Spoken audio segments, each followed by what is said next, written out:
2020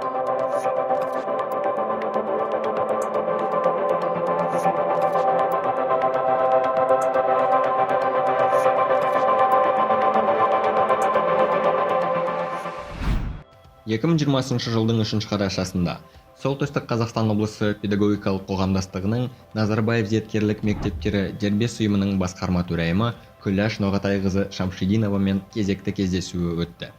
Дөңгелек үстел форматында Назарбаев зияткерлік мектептері аналитикалық материалдары негізінде өңірдегі білім беруді дамытудың басым мәселелері талқыланды.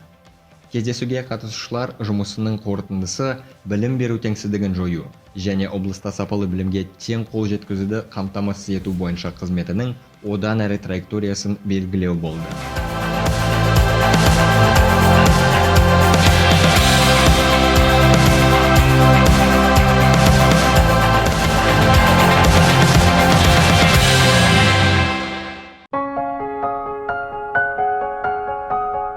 Күләш Шамшидинованың жұмыс сапары барысында Қызылжар ауданының Петерфельд орта мектебінің ашылуы болды.